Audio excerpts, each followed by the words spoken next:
जीवन बगिया ऐसी उलझी, फूल हो गए कम, कांटे ज़्यादा, सिमटा जीवन।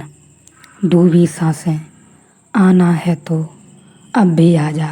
यदि आपने अभी तक अंतिम अध्याय न देखा हो तो अंतिम अध्याय देखें, और यदि आप समझ सकें तो इस अध्याय को ज़रूर देखें। आज तक के इस ध्यान में अनुभव यही है कि जब पकड़ पकड़ के तुम शब्दों को खींच कर लाओ, फिर भी शब्द न बने, अर्थ न बने। हजारों किताबें पढ़ो, चाहे लाखों किताबें पढ़ो, चाहे तुम जितनी किताबें पढ़ो, लेकिन फिर भी शब्द न बने। तुम्हारे विचारों का बुरी तरह विच्छिन्न हो जाए, शब्द बने ही न, कुछ रुके ही न भीतर, तब तुम समझना थोड़े तुम ध्यान की यात्रा पर निकले हो, परमात्मा की यात्रा पर निकले हो, प्रेम की, या फिर हम जो कहें उस यात्रा पर निकले हो, जो यात्रा अनंत को जाती है। आत्मा को तत्वत एक और अविनाशी जानकर भी क्या तुम आत्मा ज्ञानी धीर को धन कमाने में रुचि है? जरा सी भी रुचि, लेस मात्र भी रुचि, जरा सा भी रस। ख्याल रखना, जब तक हम सोचते हैं कि बाहर हमें कुछ मिल जाए, उससे हम कुछ हो जाएंगे, तब तक हमारी धन में रुचि है। यह भी हो सकता है कि तुम धन का त्याग कर दो, लेकिन त्याग से कुछ मिल जाएगा। ऐसी रुचि शेष रह जाए कि दुनिया तुम्हें त्यागी कहेगी, कि लोग प्रशंसा करेंगे, कि चरण छुएंगे, तो फिर कुछ फर्क न हुआ। तुमने सिर्फ सिक्के बदल लिए, लेकिन अब भी तुम्हारी आकांक्षा वही की वही है। रुचि तुम्हारी धन की ही है, धन से मात्र धन की तरफ ही इशारा नहीं है। धन से एक भीतर की आकांक्षा का इशारा है कि बाहर कुछ हो सकता है जिससे मैं मूल्यवान हो जाऊं। धन का आत्यंतिक अर्थ इतना ही है कि बाहर से कुछ मिल सकता है जो मुझे मूल्यवत्ता दे दे। मेरा मूल्य मेरे भीतर है, मैं स्वयं अपना मूल्य हूँ। ऐसी प्रतीति वस्तुतः संन्यास है।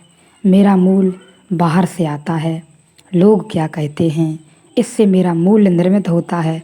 तो ऐसी आकांक्षा धन की आकांक्षा है। इसलिए तुम्हारे 100 त्यागियों में 99 तो अभी भी धन की ही आकांक्षा में जीते हैं। धन उन्होंने छोड़ दिया होगा, बाजार छोड़ दिया होगा, दुकान छोड़ दी होगी, सब छोड़ छाड़ कर मंदिरों में बैठ गए हैं, लेकिन अब भी तुम्हारी प्रतीक्षा करते हैं कि तुम आओ और सम्मान दो। अब भी तुम्हारे द्वारा किया गया अपमान खलता है, कांटों की तरह गड़ता है। तुम्हारा सम्मान अभी भी गदगद करता है। तुम कहते हो महात्यागी हो आप, तो भीतर फूल खिल जाते हैं, कमल खिल जाते हैं। अगर कोई नहीं आता सम्मान करने को, तो त्यागी प्रतीक्षा करने लगता है कि आज कोई भी नहीं आया।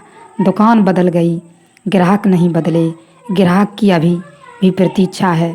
जैसे दुकानदार सुबह से दुकान खोलकर बैठकर प्रतीक्षा करता है ग्राहक आए, अगर ऐसा ही त्यागी भी सुबह से प्रतीक्षा करने लगता है कि मंदिर में लोग आएं, मेरी पूजा अर्चना हो, लोग मुझे सम्मान दें, प्रतिष्ठा दें, तो दुकान बदली, कुछ भीतर बदला नहीं। जिस दिन तुम्हारे मन में दूसरों से मिलने वाले सम्मान का कोई मूल्य नहीं रह जाता, न निषेधात्मक न विधायक, न उनमें अपमान का कोई मूल्य रह जाता है, तुम्हारे पास क्या है, इससे तुम अपनी सत्ता की गणना नहीं करते। और तुम्हारे पास क्या नहीं है, इससे तुम अपने भीतर कमी का अनुभव नहीं करते। तुम जिस क्षण बेशर्त पूर्ण हो जाते हो, जिस क्षण तुम्हारी पूर्णता की अकारण हो जाती है, जिसमें कोई बाहरी कारण हाथ नहीं देता, उस क्षण तुम जानना कि तुमने जाना। उसके पहले जानकारी है, और जानकारी को भूल से जानना मत समझ लेना, और धीरे धीरे गहराई में उतरना है। ध्यान की गहराई में उतरो, प्रेम की गहराई में उतरो, धीरे धीरे ही सही, सहज भाव से ही सही। मन को केवल देखना है। इस मन ने बहुत कुछ विच्छिन्न किया है। यह मन चाहता है कि तुम संन्यास ले लो। यह मन चाहता है वह जो शब्दों में नहीं हो सकता। ख्याल रहे, मन ध्यान करने चाहता है, लेकिन जब भी तुम जो चाहोगे वही न होगा। ख्याल रहे, तुमने जब भी ध्यान करना चाहा होगा, फिर तुम ध्यान न कर सकोगे। सबसे बुनियादी भूल सबसे बुनियादी क्रांति, सबसे बुनियादी सूत्र हम कहें आज का इस अध्याय में यही है कि परमात्मा जैसे हम चीज़ें चाहते हैं और हमारे पास उपलब्ध हो जाती हैं, इसी भांति हम परमात्मा की तरफ मुड़ लिए हैं। लेकिन यह सूत्र ख्याल में रहे कि परमात्मा कोई चाह का कारण नहीं है, उसका होना मात्र सब कुछ की प्रस्तुति है, उसका होना मात्र ही सब कुछ है और वही है। तुम्हारा होना भ्रांति है, तुम्हारा होना झूठ है जो कभी न कभी गिरेगा। आप इस यात्रा में निरंतर रहे तो जल्दी ही गिरेगा। और मन पर जोर नहीं देना है। मन जो भी कर रहा है, जहाँ भी कर रहा है, हो सकता है कल मन को जो अच्छा लगता था आज न लगे। हो सकता है मन कल किसी प्रेम से था तो आज किसी से घृणा करे, लेकिन ख्याल रहे वह प्रेम नहीं। प्रेम तो अत्यंतिक भीतर में आया हुआ रस। प्रेम बड़ी विकट घटना है, बड़ी विराट घटना है। प्रेम भी ख्याल रहे कहने से न होगा, ना ही तो तुम और तुम्हारा मन प्रेम को बना सकेगा। ध्यान तो बहुत बड़ी चीज़ है और प्रेम भी ध्यान से कम नहीं। यदि आप प्रेम को भी जान जाएं तो परमात्मा के बहुत निकट हो जाएंगे, क्योंकि प्रेम में उसी प्रेम को बुनियादी परिभाषा दी जाती है परमात्मा की, जिसमें तुम लाख कोशिश करो शब्द बनाने की, शब्द बने ही न। सारी पृथ्वी पर खाल डालो फिर भी कोई अर्थ न मिले, तभी समझना प्रेम है और तभी समझना कि परमात्मा की यात्रा पर निकले हो। जब निरंतर बदलाव होए, निरंतर बदलाव से ख्याल रहे।